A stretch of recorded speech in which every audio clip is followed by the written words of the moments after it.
Welcome to Health Bites from our specialists. October marks Mental Health Awareness Month here in Singapore, and today we'll have an important conversation about mental wellness in our digital age. I'm Genevieve and I'm joined with Sheryne. Hi everyone, I'm Sheryne, a senior psychologist here at Sengkang General Hospital. So there's an increasing trend about people taking a digital detox and social media breaks. From a psychology perspective, when should someone be concerned about their relationship with technology? It's important to perhaps reassess our digital use when it consistently interferes with getting adequate rest. It jeopardizes our relationships, for example, creating conflicts in our offline relationships, or worsening social isolation. Another thing is when it results in decreased productivity, or we are neglecting our responsibilities both at work and school or at home. And lastly, we should be concerned when we find it hard to reduce the device usage, even when we recognize all of these negative consequences. Interesting that you mentioned that social isolation is a factor also, because we understand that loneliness is becoming an epidemic with more and more people working from home or just spending more time online. So how important is a sense of community for our well-being? Humans are really hardwired for connection. Social connection is a strong protective factor, not only for our mental well-being, but also for our physical health.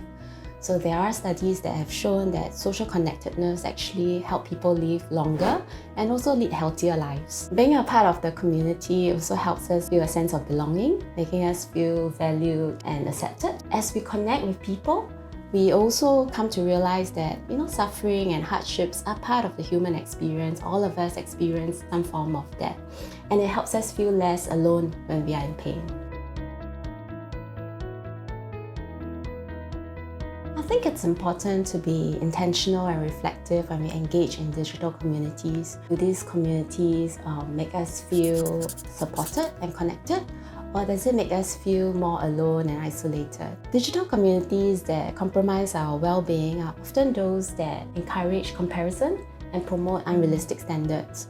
Or they become echo chambers for negative thinking patterns or beliefs, and those are not very helpful. So online communities should complement rather than replace in-person connection.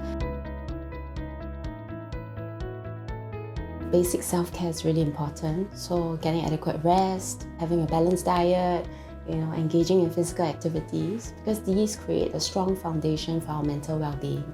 Secondly, practice optimism. When we pay more attention to positive aspects of the situation or circumstances, or view challenges as opportunities for growth and learning, we tend to feel better about the situation. Learn to also take a step back before responding to stressful situations. For example, we could just take a breath so that we can respond thoughtfully instead of reacting impulsively to our stresses. Many people still feel uncomfortable seeking help for mental health issues. So what are some misconceptions that you feel people are still holding on to? Sometimes people assume that people with mental health conditions are just mentally weak. But mental health illnesses are real disorders with biological, psychological, and environmental causes, and it can happen to anyone. Secondly, some people may feel that therapy is unnecessary when they have strong support from loved ones or good friends. While having a strong social support is important, a psychologist or a therapist has specialized training that can help someone more effectively. Some people may feel that people with mental health problems can just snap out of it if they want to, But while we may experience occasional sadness or anxiety, mental health disorders are pervasive. They really affect someone's day-to-day functioning, and they require proper treatment, just like any physical health disorders or illnesses. For someone who has never sought mental health support before, what is the one thing that you want them to know about taking the first step? Seeking help is a sign of courage, and it reflects a desire to really take action to support our well-being. So there's really nothing wrong, just like consulting a doctor for a physical health problem. Secondly, be patient with yourself, because sometimes it takes time to get to know your provider, build a strong sense of trust and rapport with them. Therapy also takes time.